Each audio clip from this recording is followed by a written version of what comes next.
And speaking of a team that's got a lot of picks in there, and you mentioned them, the Boston Celtics. I mean, my goodness, Keith, what is going on in Boston? Because they're going to have decisions to make on draft night. But Al Horford, Kyrie Irving, like they're making the Lakers look kind of stable right now. Yeah, I don't know, man. Marcus Smart just quote tweeted me, and he liked my. I've started the hashtag Just Start Smart campaign for making him the starting point guard. Oh, nice. So it's all gravy now, right? For me, no, it's a. You need to print that out, frame it. Right, man. I should frame it there. I should show my mom. She'll be very confused. She won't understand any of it. But yeah. So today's news: Al Horford opted out. Right. That part's not surprising. No, right? that seemed totally fine. That was no big deal. And the assumption was all along, if he opts out, it's because they're going to come to some agreement on a long-term deal that gets him more money than what he gave up, but spread over a longer period. So the average annual value comes down. He would have been on the books for $30 million. A lot of people were saying maybe in the range of 20 to start, and maybe you back that down over the years or whatever the case may be. That'd be smart. Now, yeah, right. And that was smart planning for a player of his age and all the things that build into that. Now it has come out that Al Horford and the Celtics, somewhere along the line, things broke down. And that doesn't seem like that's the direction it's heading. Now, I will say, after the initial reports, things, it's like with all this stuff. Steve Bulpett, who's very close to the Celtics, works for the Boston Herald. A lot of people think he's maybe the most on it of all the Celtics beat guys. He was, as it went, and one of the things I think that was really interesting was he was the first one to have it. Then it gets picked up by all the national guys. And then things kind of went quiet for almost an hour, maybe 2 hours or so. And then you started getting the reports of coming out through some other people that, hey, maybe this isn't a done deal that he's leaving. The team still has hope and all those things. So we'll see. I tend to believe if the initial is that he's going somewhere else, maybe he's going somewhere else. For one, I don't blame him. Like, it looks like this season's going in a step back. I'm not going to call it a rebuild because that's not what's happening. No, they're not in that. They're not in a full rebuild spot. But that's what I was. If Kyrie's gone, is that then Al Horford is going? Okay, well, if Kyrie's gone too, then maybe I need to find somewhere else. And that's what I think it is. I think it's Kyrie's gone. We don't have Anthony Davis. I don't know how many years I have left to get a ring. Right. I'm going to go somewhere to maybe position myself to get a ring. And what's really funny if you follow the Celtics is everybody's like, bye, Kyrie, see you later, good luck, get out of here. With Al Horford, everybody's like, oh, man, this sucks, but, hey, I get it. Like, I'll still cheer for you wherever you go. Like, it's just so funny, right, the dynamic there. It's one's considered this, for all that he was only on the team for a few years, this now, like, beloved Celtic, and the other guy 1 year less, but managed to piss everybody off. Well, slightly different personalities there. Exactly, slightly, yeah. One started all the fires, and one had to be dad and come by and put them all out.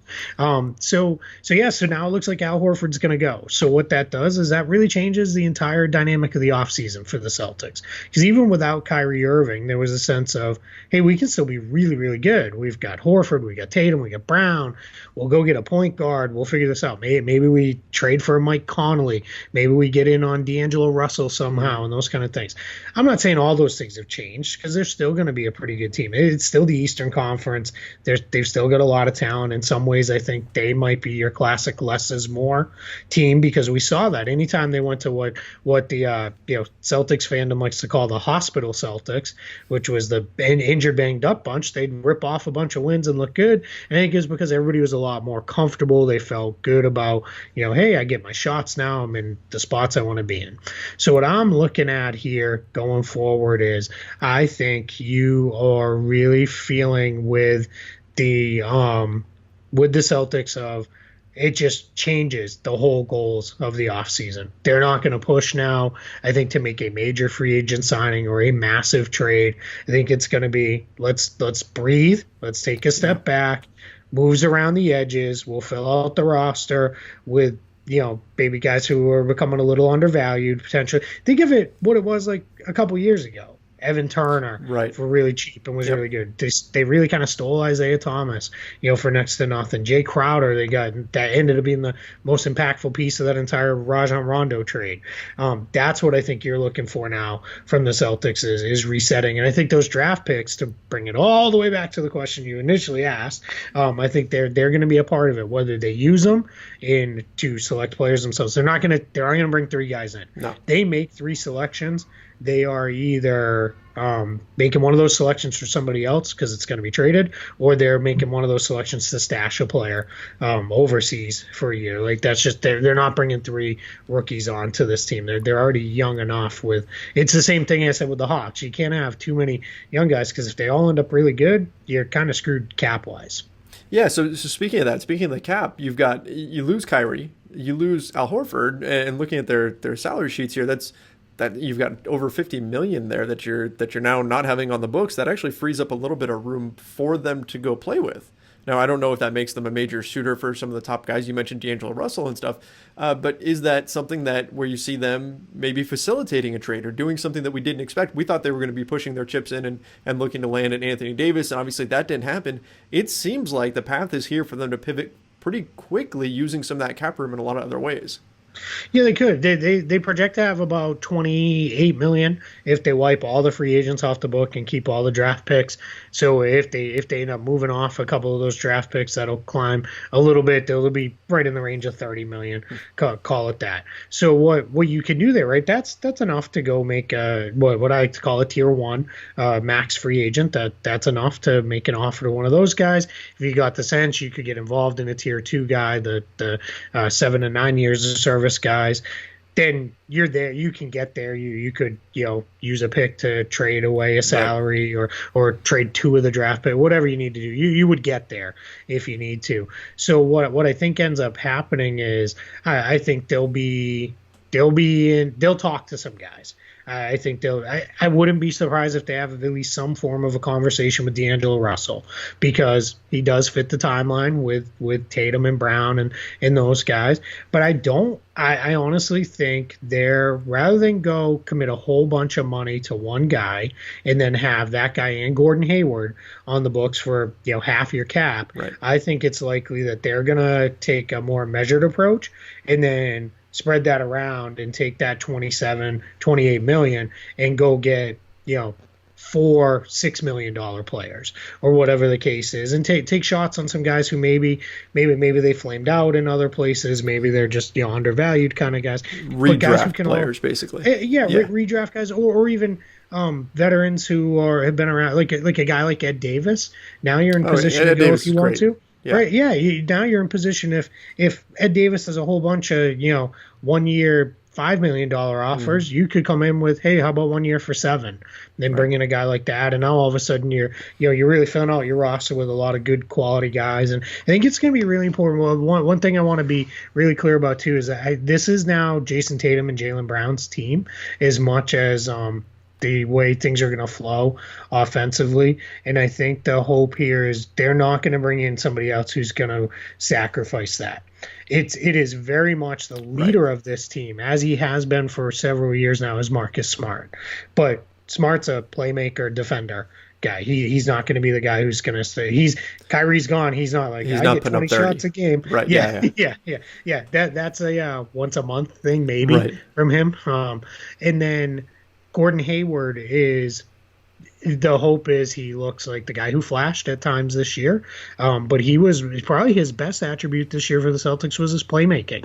And I think that's what you're hoping for, is that he's able to be a really good playmaker, as well as continues to get back, look better, as he did at times. Paul George said it continually. It wasn't until year 2 that he felt good again on the court. So that's what you're hoping for Hayward is, we're in year 2 now. Now all the mental stuff is, gone as much as it ever will be, and you can move forward that way. But I don't think that's why I don't buy the D'Angelo Russell stuff, because I don't think they want somebody coming in who's a primary ball handler who's also going to take 20 shots a night. I think they want those those shots and touches divvied up amongst the younger guys to get them, feeling good about where they were, like they were a year ago at this time. It's probably just a little bit of revenge motivation there. Hey, if you're going to take Kyrie, you're taking our point guard, Brooklyn. Fine, we're taking yours then, right? That's got to be it. But yeah, I don't see D'Lo as being that great of a fit on the Celtics. They could potentially go after him, but we don't even know for sure if the Brooklyn Nets are going to make him unrestricted. It sounds like they will if they get Kyrie, but who knows? I mean, when push comes to shove, if they don't have a second star coming in, then maybe they do hang on to them. But still an interesting target. I do agree with you, though. I think ultimately they probably target more of those mid-level guys and then try to see if they can find someone who they can really build their value up. I want to say on Russell too. Because I'm with you. I think the most likely path is they bring in Kyrie and they're like, all right, go, because then we can turn your cap hold into more space and go fill out the rest of this roster. I do think that there is the potential that if Sean Marks isn't feeling like I've got something else lined up, he's not going to lose Russell for nothing. He's too smart for that. But the other thing with Russell and I don't, because, and it sounds like you're with me, we don't think he's a great fit for the Celtics. I still think he's a great player. I think he fits any number of places. I just don't think that's the right spot for him or for the team. But what I put on Twitter, which I think would be an absolute riot, is as the Nets take Kyrie and become what the Celtics hope to be, do the Celtics become the Nets and start throwing around restricted free agent offer sheets to mess up everybody else's cap sheet? I'm all for it. Like, hey, go do it. Like, I mean, I know it's funny. They became this connection and brethren between Celtics and Nets people, because for so long it was everybody Celtics fan because they had all their picks. Yeah, their favorite team was the Celtics. Their second favorite team was whoever was playing the Nets. Right. And their third favorite team's whoever's playing the Lakers. But it is, that's just how it goes. But I found myself consciously rooting for the Nets on a very regular basis, because I was like, man, I like a lot of these guys. Yeah, I like the coaches. I like a lot of these guys I drafted. Man, these guys are kind of fun and those kind of things. So to see it just completely flip would just be an absolute riot to me, and just something, that it would make me so giddy and happy as just a basketball fan in general, that it would just be an absolute, crack me up. It would be a great